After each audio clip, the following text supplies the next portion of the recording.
been ages. What are you doing? What the heck? Oh, hell no! I'm looking.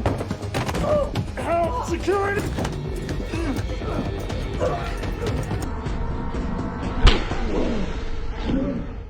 Halo Flickers, welcome to Sneak Flicks. Dengan bangga kami mempersembahkan kepada kalian ulasan lanjutan series berjudul The Blacklist season keempat. Disclaimer, bagi kalian yang baru mengikuti series The Blacklist, saya sarankan untuk menonton dari episode 1 terlebih dahulu dan playlist ada di card pojok kanan atas. So, without any further ado, let's get into it. Scene dibuka oleh situasi di Moldova pada tahun 2002. Saat itu seorang gadis kecil yang sedang dirawat tiba-tiba melihat dokter yang menanganinya telah tewas tertembak peluru. Tak hanya itu, semua pegawai rumah sakit yang menanganinya juga tewas dengan kondisi yang cukup mengenaskan. Karena penasaran dengan apa yang telah terjadi, ia lantas mencoba untuk memeriksa ke arah ruang tamu. Namun di sana ia justru bertemu dengan para pria bersenjata lengkap beserta masker khusus yang mereka kenakan. Sementara itu, 8 hari yang lalu, gadis kecil yang kini tumbuh besar menjadi seorang wanita yang cantik menghampiri pelanggannya yang bernama Zack Small untuk melakukan servis pijat. Ia dengan begitu halus memijatnya bahkan memberikan servis plus. Dengan meminta Zack untuk membalikan badan lalu ia mulai menciumnya. Ketika Zack sedang menikmati servis yang wanita itu berikan, ia terheran mengapa tak ada lagi sentuhan yang diberikan kepadanya. Ternyata wanita itu bukanlah petugas pijat, karena petugas pijat yang sebenarnya baru saja datang untuk memberikan pelayanannya. Lalu dan inilah Natalie Luka, blacklister nomor 184 yang terdaftar dalam daftar hitam milik Reddington.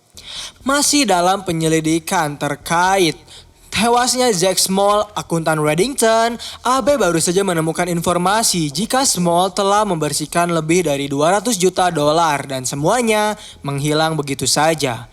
Tak lama kemudian, Kin datang atas undangan dari Reddington. Ia menjelaskan jika sebuah transfer yang penting baginya baru saja gagal ditenderkan. Sebuah penawarannya atas kapal pesiar Whistler tak bisa diajukan karena akuntan yang bekerja padanya baru saja tewas sebelum ia mengirimkan dana tersebut. Ditambah lagi jutaan dolar dibawa oleh akuntan yang sama dalam proses pencucian uang. Yang menjadi permasalahan dan yang Reddington andalkan kepada pihak FBI adalah ia ingin meminta bantuan kepada mereka untuk mencari siapa yang telah membunuh akuntannya yang bernama Zack Small. Karena kapal pesiar Whistler yang ia inginkan baru saja dijual kepada saingannya yang bernama Balders Magnussons. Kuat diduga ialah dalang dibalik orang yang telah menyewa pembunuh bayaran untuk menewaskan anak buahnya. Akhirnya Kin membawa kasus ini ke lokasi hitam. Ia menjelaskan kepada rekan-rekannya kasus pada 14 jam yang lalu di panti pijat Gentle Bliss. Laporan awal koroner menggambarkan gejala yang mirip dengan meningitis akut. Baru saja mendengar penjelasan dari Kin, Samar dan Ressler mulai melakukan penolakan karena mereka tak mau bekerja hanya untuk kepentingan pribadi Reddington yang notabene-nya adalah seorang kriminal.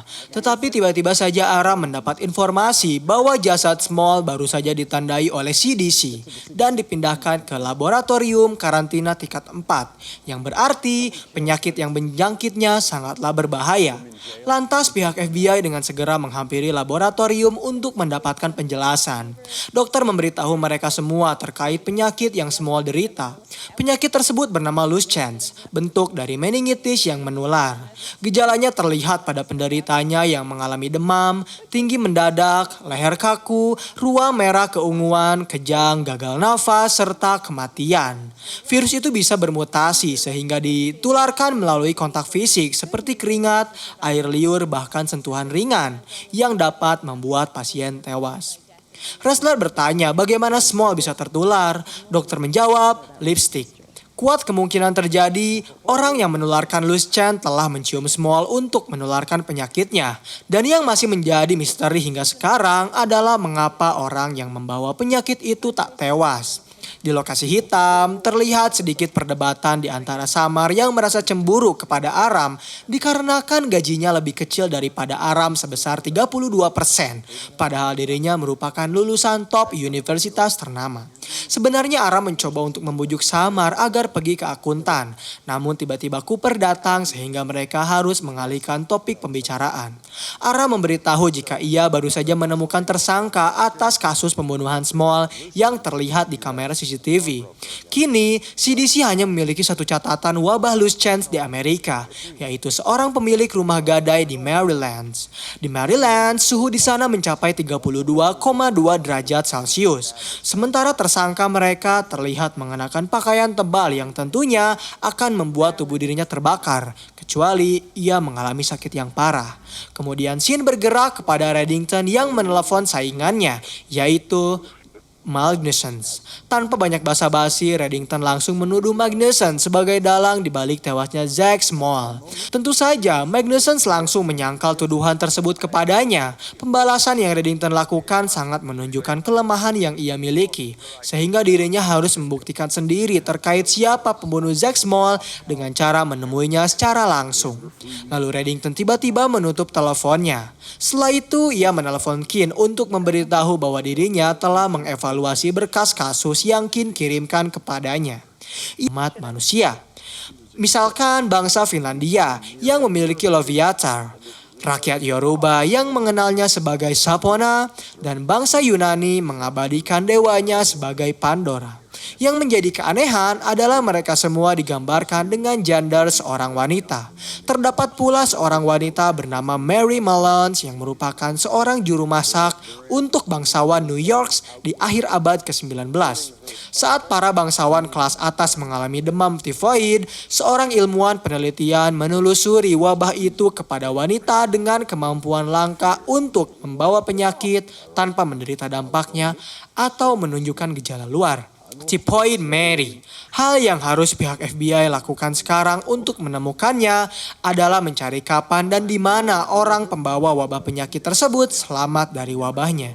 Karena perlu ditegaskan, banyak alasan mengapa orang zaman dahulu begitu menakuti dewa kuno pembawa penyakit.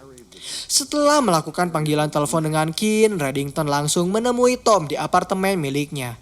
Ia ingin Tom menjelaskan terkait Edgar Legatz. Tom menjawab, apabila menyangkut seorang pembunuh bayaran, maka Legatz adalah standar pembunuh tingkat emas dan tak ada satu orang pun yang pernah melihat sosok aslinya. Sebenarnya Edgar Legatz hanyalah sebuah nama yang Reddington gunakan untuk dijadikan tumbal atas setiap pembunuhan yang ia dan rekan-rekannya lakukan. Kini, seorang pesaing dirinya yang bernama Baldus Magnuson ingin menyewa Legatz untuk membunuhnya.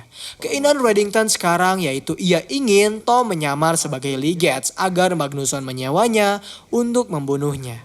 Kembali ke lokasi hitam, Aram akhirnya menemukan informasi terkait pasien loose change pertama yang ternyata ditemukan di Moldova pada tahun 2002. Satu keluarga berisi 9 orang tewas, terkecuali putrinya yang bernama Natalie Luka. Ia dibawa ke klinik setempat, tetapi wabah tersebut dianggap terlalu besar untuk mereka atasi. Cooper bertanya-tanya bagaimana bisa Natalie keluar dari Moldova dengan membawa wabah misterius dan menyakitkan tersebut. Aram menjelaskan, Organisasi Kesehatan Dunia menghubungi Hawthorne's Biologics, sebuah perusahaan spesialis menangani pasien penyakit menular. Mereka membawa gadis itu kembali ke klinik penelitian mereka di luar Alexandria untuk pengobatan lebih lanjut. Akhirnya Samar dan Ressler segera menghampiri Hawthorne's Biologics untuk meminta penjelasan lebih lanjut terkait salah satu pasien mereka. Pegawai di sana menjelaskan jika Natalie adalah salah satu pasien mereka yang sangat baik dan ramah. Mereka mencoba untuk memberikan kehidupan normal yang layak untuknya. Namun Natalie terlalu muda. Dirinya ingin mencoba untuk hidup mandiri hingga akhirnya ia jatuh cinta kepada seorang peneliti bernama Malik Romain. Karena tak ingin membatasi kehidupannya begitu saja, mereka sepakat untuk bekerja sama dengan Malik agar mengurusi Natalie dengan syarat ia harus memberikan laporan kepada mereka setiap hari. Padahal uang. Natalie berpura-pura menghampiri polisi penjaga dengan mengaku sedang melakukan misi bersama saudaranya untuk mencium pria bersenjata. Tetapi saat Natalie telah menciumnya dan petugas itu kembali ke truk, dirinya menemukan rekannya telah tewas dan begitu pula dengan dirinya sendiri yang tiba-tiba muntah hingga tewas. Setelah itu, Malik yang telah memantau dari kejauhan langsung mewawancara bersama agen FBI, langsung menghampiri CEO-nya untuk berdiskusi. CEO dari Hawthorne tak ingin FBI ikut campur ke dalam urusan mereka, dan kini yang harus mereka lakukan hanyalah mencari keberadaan Natalie dan membawanya kembali ke laboratorium. Di lokasi hitam, pihak FBI sedang mendiskusikan data informasi pribadi milik Malik Romains. Ia lahir dari orang tua imigran, mendapat beasiswa Berkeley pada usia 17 tahun. Di usianya yang ke-23 tahun, ia meraih gelar PhD dalam biokimia dari Johns Hopkins dan menolak sejumlah tawaran tinggi untuk menerima pasca doktoral di Hawthorne. Ketika mereka sedang berbincang, Cooper tiba-tiba datang dan memberitahu mereka jika terdapat serangan lain di Bethesda. Lantas agen FBI pun dengan cepat bergerak untuk pergi ke sana. Sementara itu, Tom yang telah setuju bekerja sama dengan Reddington mulai melakukan tugasnya. Mula-mula ia berpura-pura sebagai tamu hotel mabuk yang salah kamar. Tetapi saat para anak buah seorang pencuri ulung bernama Mirons lengah, ia langsung menghajarnya dan segera masuk ke dalam kamar hotel untuk menodongkan senjata kepadanya. Setelah itu, tak lama kemudian Reddington datang dan memberitahu jika dirinya memiliki rencana untuk menarik perhatian dari Baldur's Magnussons dengan membuat kematian palsu atas Mirons. Selaku pencuri handal yang kini menginap di hotel yang dikelola oleh Magnussons, Reddington memperingatinya untuk tak usah khawatir karena ia akan dipindahkan ke tempat yang lebih layak. Lalu Dembe mulai menyeting layar pembunuhan palsu di kamar miliknya. Di lokasi hitam, pihak FBI telah memastikan sebuah van Ford 2006 ditemukan di dekat lokasi perampokan truk baja yang diduga dilakukan oleh Malik dan juga Natalie. Lalu Cooper meminta Ressler dan Samar agar segera pergi ke lokasi pemilik van tersebut setelah Aram berhasil menemukan identitasnya. Tak lama setelah pemalsuan kematian dari Mirons, Reddington kembali menghampiri hotel yang dikelola oleh Magnussons. Lalu ia pergi ke resepsionis untuk memperlihatkan foto dari Tom dengan berdalih ia adalah rekannya yang akan mengadakan pertemuan bersamanya. Tetapi resepsionis itu meminta maaf dikarenakan ia tak bisa memberitahu dan menampilkan identitas dari tamu kepada orang asing. Reddington paham dengan hal itu, lalu ia berpamitan sembari memberikan sejumlah uang kepadanya. Sesaat Reddington pergi, resepsionis itu langsung menelepon Magnussons untuk menginformasikan jika Reddington mampir ke hotelnya dan sedang mencari pembunuh yang diduga telah menewaskan Mirons. Tanpa berpikir panjang, Magnussons meminta kepada resepsionisnya untuk segera mencari Tom karena ia adalah Legarty, orang yang kini mereka sedang cari. Ketika Tom sedang berjalan di pinggir jalan, ia tiba-tiba dihampiri oleh anak buah dari Magnussons yang memintanya untuk ikut bersama mereka. Di satu sisi, Ressler dan Samar yang telah tiba di lokasi mendapat informasi dari pihak tim Hazmat jika Malik dengan sengaja ingin mengambil enzim dari Natalie agar ia juga memiliki virus yang sama yang diidap oleh Natalie. Dengan begitu, mereka bisa bersentuhan dan berciuman. Padahal saat itu dan membuatnya langsung melakukan rencana B yang mereka miliki. Sementara di lokasi hitam, Aram berhasil menemukan sebuah informasi dari hard drive milik Malik. Di sana ia menemukan blueprints dari sebuah bangunan di Sag Harbor, New York yang dimiliki oleh orang-orang kaya raya. Di situasi yang sama, Keane sedang menelpon Reddington terkait informasi yang ia butuhkan terkait keberadaan dari Natalie. Reddington memberitahu jika mereka berdua akan beraksi di acara poker tahunan Xavier Holcombe. Semua uang tunai, maraton tanpa batas dengan taruhan yang pasti parah. Apabila Keane ingin masuk ke dalam sana, maka ia harus menyiapkan uang sebesar $500,000.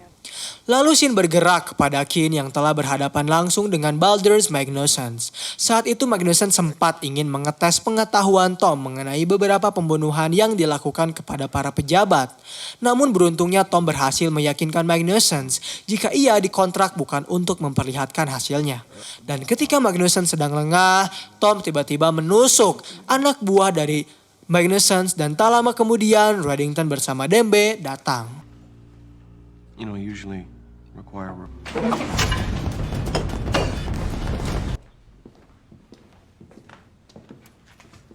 Melihat kedatangan Reddington, Magnussen langsung menduga jika Lee Getz sebenarnya bekerja kepada Reddington. Setelah itu, ia meminta kepada Dembe untuk membiarkan mereka berdua berbicara.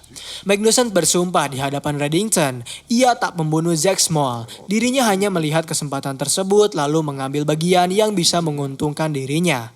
Reddington hanya terdiam, ia merelakan kapalnya menjadi milik Magnussen karena kini ia bisa semakin mencium bau kematian yang selalu menghampirinya. Dan ia berharap itu berasal dari Magnussen. Setelah itu, Reddington pergi begitu saja. Di lokasi tempat poker tahunan Xavier Holcombe, Malik dengan Natalie ternyata telah berhasil menyamar untuk masuk ke dalam menjadi seorang pelayan. Tetapi belum mereka beraksi untuk meracuni salah satu tamu, Ressler dan Samar berhasil terlebih dahulu menggerebek tempat tersebut. Mereka langsung mengejar Natalie. Awalnya Natalie saat itu tak peduli karena satu-satunya cara untuk menghentikannya hanya dengan cara membunuhnya. Dan tiba-tiba Ressler datang menyetrum Natalie hingga ia tak sadarkan diri. Setelah berhasil membuat Natalie tak sadarkan diri, ia langsung dibawa oleh tim hazmat. Awalnya Ressler meminta Aram untuk memeriksa apakah polisi telah menutup jalan parometer sekitar tempat tersebut. Aram menjawab, belum, karena tim hazmat akan segera tiba di sana. Padahal tim hazmat baru saja mengangkut Natalie pergi. Dan ternyata tim hazmat yang membawa Natalie pergi adalah tim hazmat yang palsu. Mereka lantas segera mengejarnya dengan meminta bantuan Aram untuk mencari lokasi keberadaan mobil tersebut. Ketika Ressler dan Samar sedang di tengah perjalanan, sebuah mobil tiba-tiba berhasil membuat mobil tim hazmat tersebut berhenti. Yang ternyata itu dikendarai oleh Malik. Saat Malik hendak menyelamatkan Natalie, ia tiba-tiba ditembak oleh salah satu tim hazmat palsu. Beruntungnya mereka belum sempat membunuh Natalie dikarenakan Ressler dan Samar tiba di waktu yang tepat. Samar lantas meminta kepada timnya untuk memberi waktu kepada Natalie sejenak agar berpisah dengan Malik. Karena itu adalah terakhir kalinya mereka akan bertemu. Sebelum Malik tewas, ia sempat meminta maaf kepada Natalie karena telah memaksakan kehendaknya untuk menyelamatkannya. Dengan rasa kesedihan yang mendalam, Natalie mulai mencium Malik untuk terakhir kalinya. Meskipun ia tahu Malik pasti akan terkontaminasi. Setelah jasad dari Malik diproses, Natalie mulai bercerita kepada Ressler dan Samar jika dirinya telah bertahun-tahun menjadi korban penelitian para dokter. Dan hanya Maliklah satu-satunya orang yang melihatnya bukan sebagai subjek, melainkan sebagai Natalie yang sebenarnya. Awalnya mereka sempat percaya Whitehall dapat menyelamatkan mereka berdua. Tetapi saat Malik tahu jika Whitehall yang merupakan laboratorium milik Hawthorne hanya memanfaatkannya dirinya untuk kebutuhan senjata biologis, Natalie merasa telah dibohongi. Samar paham dengan apa yang Natalie rasakan, lalu mereka langsung memindahkan Natalie ke dalam laboratorium. Sementara Hawthorne dengan cepat ditangkap. Dan scene terakhir di episode kali ini memperlihatkan Samar yang menghampiri Aram untuk berterima kasih. Karena ia tahu Cooper tak pernah berkata kepada akuntan untuk menaikkan gajinya, melainkan Aramlah yang melakukan hal itu. Ia rela memotong gajinya sendiri dan diberikan kepada Samar sebanyak 16%, sehingga kini gaji mereka berdua seimbang. Sementara itu Natalie yang sedang berada di laboratorium dihampiri oleh Reddington. Ia bertanya kepada Natalie perihal lelaki yang dirinya bunuh di panti pijat.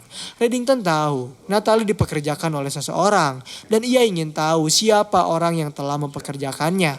Natalie menjawab, Isabella Stone. Dan episode 12 di season 4 pun berakhir di sini.